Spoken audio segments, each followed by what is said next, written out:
Գաղափարակիցները կզրուցենք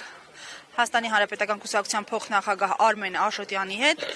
Պարոն Աշոտյան, սկսենք հենց նախօրեին գործադիր մարմնի նիստի տարածած հայտարարությունից, բացեք առաջարկությունների համար, արդեն նախորից հաշվի առնելով, որ քաղաքական օրակարգում ձեր այսպես հայտարարությունն է, ինչ կոնկրետ առաջարկներ են եղել մինչ այս պահը եւ ձեր կոչին ովքեր են այսպես արձագանքել։ Նախ շնորհակալ եմ հարցադրման համար, իրավացի եք, երեկվա գործադիր մարմնի նիստի արդյունքում ընդունված հայտարարությունը քաղաքական օրակարգում կարևոր հարց է, երանգ է ավելացել եւ դրա հիմքում ընկած շարժառիթները հստակ շարադրված են ՀՀԿ հայտարարության մեջ։ Շատ ժողովրդական լեզվով եթե ասենք, չթաքնվենք քաղաքական եւ դիվանագիտական ձևակերպումների ետևում, ապա իրավիճակը վատ է եւ վատանում է։ Երկրի վիճակը, երկրի շուրջ իրավիճակը, այս իշխանությունները հերթական անգամ ապացուցում են, որ ադեկվատ իշխանություններ չեն, ոչ ներքին, ոչ արտաքին մարտահրավերներին։ Երկրի ներսում մոլեգնող տեռորը այլ դրսևորումներ է ստանում, օրինակ իրենց թվում է, որ գտել են լուծում կալանքի տակ գտնվող մարդկանց տեղափոխում են տնային կալանքի տակ եւ կարծեք թե գոլոշի են փորձում թողել թոս փչելով ներսի եւ դրսի աչքերի մեջ, բայց դա կեղծիք է, որովհետեւ դա հետապնդումների դրսևորման ձևն է փոխվել, ոչ թե երևույթը։ Եվ այդպես շարունակ։ Մյուս կողմից էլ ընտրական, այսպես ասած, այս արդեն մեկնարկած գործընթացի մեջ ակնհայտ է, որ իշխանությունը ոչ միայն չարաշահում է վարչական լծակները, այլ նաև աննախադեպ բնույթի նախընտրական կեղծիքների է դիմում, ինչպիսին է օրինակ պետբյուջեի օգտագործումը ակնհայտ նախընտրական կաշառքի համար, կամ ընտրական օրենսգրքի փոփոխությունը ընտրություններից մի քանի ամիս առաջ, դիտորդական առաքելությունների գործունեության սահմանափակումները եւ այլն եւ այլն։ Այս իրավիճակում ընտրությունները մեկ օրացուցային երևույթ են, լինելու են սահմանադրությամբ նախատեսված, օրենքներով նախատեսված կարգով։ Հարցը շատ պարզ է, այդ ընտրությունները ինչպիսին պետք է լինեն եւ այդ ընտրություններով երբ որ իշխանափոխության հույս են փափագում միայն ընտրություններով, որքանով է այդ իրատեսական եւ որքանով է այդտեղ հանցավորության աստիճանի նաիվ այն մարդկանց մոտեցումը, որոնք կարծում են, որ պարզապես այսօրվա բռնատիրությանը վերածվող Հայաստանում հնարավոր է ընտրություն, ինչպես երեք ենք ասել, ազատ, արդար եւ ժողովրդավարական ընտրություններ ունենալ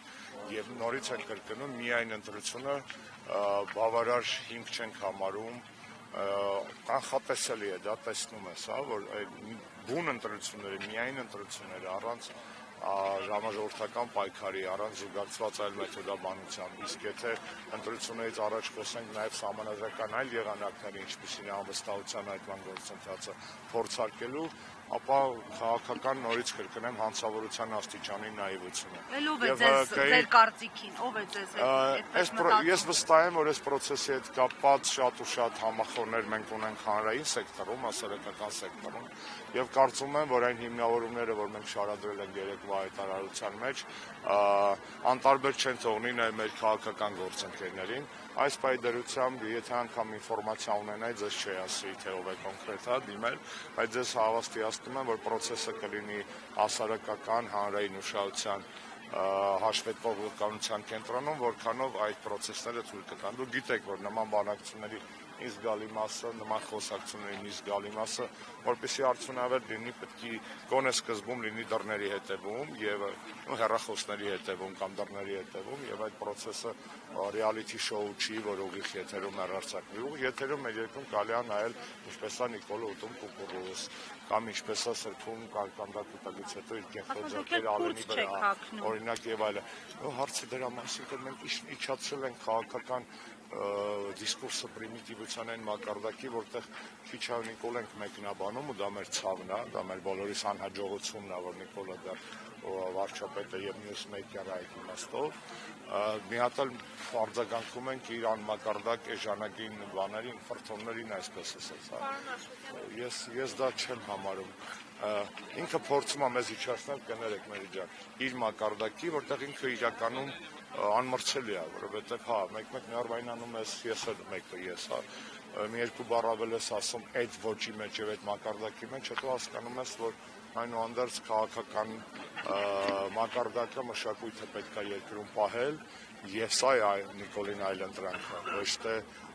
բոշա, այլ ավելի բոշա լինելու, հատո ինձներեն բոշա ոչ թե էթնոգրաֆիկ իմաստով, այլ երևութական իմաստով, բոշա, բոմժ լինելու մակարդակի մեջ փորձեն վիճել, թե ով ավելի տենց ցեխապայքարի մեջ ավելի տենց գազան, այսպես ասած։ Գազանները պետք է լինեն կամ կրկեսում, կամ գազանանոցում։ Ցավոք սրտի մեր պարագայում նրանք դեռևս կառավարական կաբինետներում են նստում։ Պարոն Աշոտյան, այսօր սպառապետ Հա, կներեք, հաճախ նաև ասում են, որ Նիկոլը քաղաքական կենդանի է։ Ես մի հատ բան եմ ուզում ասել, քաղաքական կենդանի հասկացությունը, այդ political animal-ը, դա Արիստոտելն է իհայտ բերել իր ուսմունքի մեջ պոլիսների մասին եւ դա դրական բան է։ Ու քաղաքական կենդանի լավ բան է դա։ Նիկոլը չի կարող քաղաքական կենդանի լինել։ Կոնտեքստը չի բռնում Նիկոլի։ Նիկոլը մաքսիմում կարող է լինի քաղաքական մակաբույց, որը անխնա կերպով մսխել է մեր անցյալը, մեր ժողովրդի անցյալը, անխնա կերպով պղտորում է թունավորում է մեր ժողովրդի ներկան եւ անխնա կերպով նաեւ անորոշ է դարձնում եւ վտանգ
Բոլոր դեպքերում այդ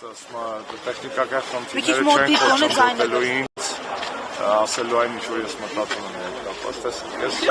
մասնագիտությամբ դատական բժիշկ շատ լավ գիտեմ կենտրոնության եւ մահվան տարբերանշանները։ Այն որ Նիկոլեն քայլող դիակ են, դրա մասին խոսքան քաղաքական ապագայում։ Այն որ 18 թվականից հանրապետականին հաթաղում են ամեն կան, սա էլ է փաստը։ Դեռ իրենց